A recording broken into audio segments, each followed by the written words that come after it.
सूरज हमारे solar system का सबसे बड़ा स्टार है। हर सेकंड सूरज 600 मिलियन टन हाइड्रोजन को हीलियम में बदल देता है।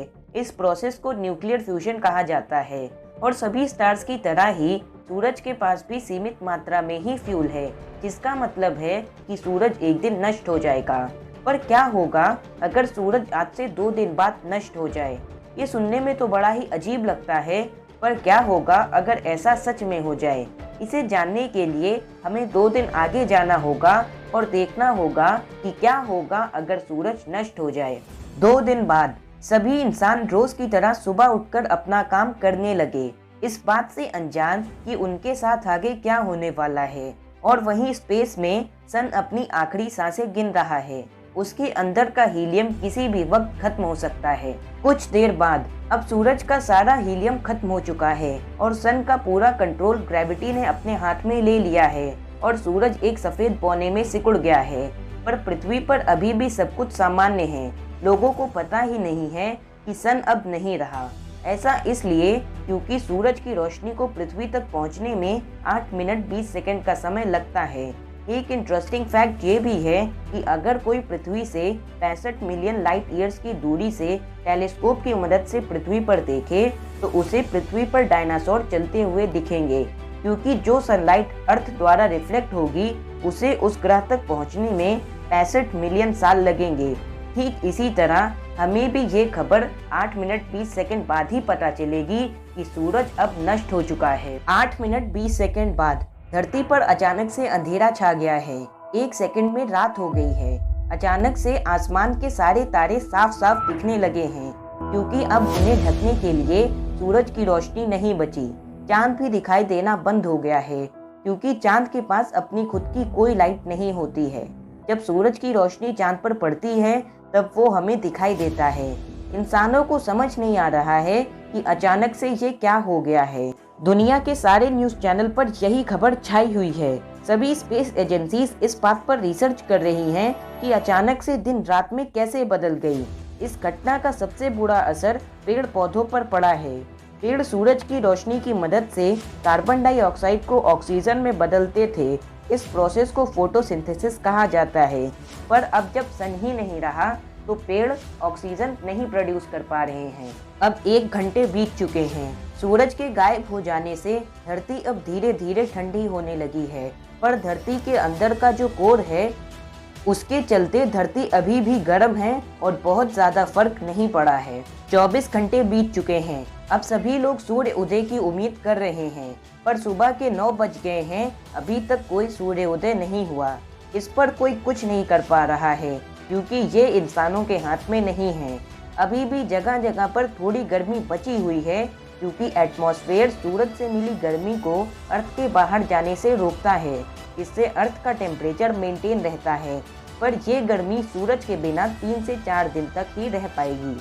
7 दिन बीत चुके हैं। धरती पर अंधेरा छाया हुआ है और टेम्परेचर माइनस में पहुंच गया है। -20 डिग्री सेल्सियस। 0 डिग्री पर पानी बर्फ बन जाता है और अब पूरी दुनिया का टेम्परेचर -20 डिग्री सेल्सियस हो गया है। इसीलिए पानी अब बर्फ बन चुका है। टीवी और इंटरनेट अचानक से बंद हो गए हैं, क्योंकि सैटेलाइट जिन्हें पावर सूरज से मिलती थी उनकी पावर अब ऑफ हो गई है। एडवांस्ड हाई पावर बैटरीज की मदद से वो 7 दिन तक तो चल गई, पर वैज्ञानिकों ने कभी ये नहीं सोचा था कि एक ऐसा भी दिन आएगा जब सूरज नहीं रहेगा। इसीलिए उन्होंने कोई बैकअप प्लान नहीं बनाया था। पूरी दुनिया की बिजली अब चली गई है, क्योंकि जिस डैम के पानी से बिजली बनती है वो अब जम चुका है। मोबाइल फोन टावर और लैंडलाइन भी अब बंद हो चुके हैं, क्योंकि दुनिया को ऑन रखने वाली बिजली अब गुल हो चुकी है। लोगों को एक दूसरे से कनेक्टेड रखने वाला इंटरनेट भी अब डिस्कनेक्ट हो गया है और लोग अब एक दूसरे से बात भी नहीं कर पा रहे। अब टाइम कोई सेंस नहीं बनाता है, क्योंकि पहले दिन और रात होता था, पर अब सिर्फ रात ही रात है। ज्यादातर पेड़ पौधे अब मर चुके हैं, जिसकी वजह से उन्हें खाने वाले शाकाहारी जानवरों को भी खाने की कमी हो रही है और उन जानवरों को खाने वाले जानवरों को भी खाने की कमी हो रही है, जिसकी वजह से पूरा फूड चेन बुरी तरह डिस्टर्ब हो गया है। 1 महीने बीत चुके हैं। धरती अब पूरी ठंडी हो गई है। टेम्परेचर अब -40 डिग्री सेल्सियस पहुंच चुका है। पूरी धरती अब बर्फ से ढक चुकी है। जहाँ पर कभी इंसान रहा करते थे वहाँ अब बर्फ की सफेद चादर दिख रही है। लगभग सभी पेड़ पौधे अब मर चुके हैं, उनको छोड़कर जिन्हें पहले से ही ठंडी जगहों पर रहने की आदत है। धरती के ज्यादातर जानवर अब मर चुके हैं। ज्यादातर पेड़ पौधों के मर जाने के कारण हवा में CO2 की मात्रा कई गुना बढ़ चुकी है, जिससे सांस लेने में भी मुश्किल हो रही है। जब पेड़ पौधे जीवित थे तब वो हवा को साफ रखते थे, पर अब हवा को साफ रखने के लिए कोई नहीं रहा। अब 1 साल बीत चुका है। अब पृथ्वी पर बचा हुआ जीवन भी नष्ट हो गया है। पेड़ पौधे, पशु पक्षी और इंसान सभी का वजूद मिट चुका है। इंसानों की बनाई बड़ी बड़ी इमारतें, म्यूजियम और शोरूम सभी बर्फ की मोटी चादर के नीचे ढक चुकी हैं।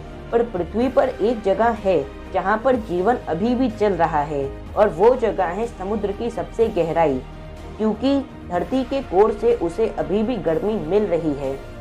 अब 1000 साल बीत चुके हैं। पृथ्वी पर बर्फ की चादर कई हजार गुना मोटी हो गई है। जब तक सूरज था तब तक वो पृथ्वी को पकड़ कर रखता था, पर अब धरती स्पेस में भटक रही है। स्पेस में कई सारे एस्टेरॉइड्स और हार्मफुल रेडिएशन होते हैं, और अगर कोई एस्टेरॉइड आकर पृथ्वी से टकरा गया तो पृथ्वी नष्ट हो जाएगी, और अगर ऐसा नहीं हुआ तो कोई ब्लैक होल पृथ्वी को निगल लेगा, वरना पृथ्वी ऐसे ही हमेशा अंतरिक्ष में भटकती रहेगी। अभी जो आपने देखा वो कितना हॉरिफिक था, पर अभी ऐसा कुछ नहीं हुआ है। सूरज अभी भी उगता है, सुबह अभी भी होती है। इसीलिए आपको सूरज को थैंक यू बोलना चाहिए, क्योंकि अगर आज आप जीवित हो तो सिर्फ सूरज की वजह से। पर अब सवाल उठता है कि क्या सूरज सच में नष्ट हो सकता है? तो इसका जवाब है हाँ, पर वैज्ञानिकों के मुताबिक सूरज के अंदर का हीलियम खत्म होने में अभी लगभग 7 से 8 बिलियन साल का समय लगेगा। तब तक या तो हमारी प्रजाति विलुप्त हो जाएगी या फिर हम किसी दूसरे ग्रह पर रहने लगेंगे। वीडियो पसंद आया हो तो वीडियो को लाइक कर दीजिएगा, और ऐसे ही और वीडियोस को देखने के लिए चैनल को सब्सक्राइब कर दीजिएगा।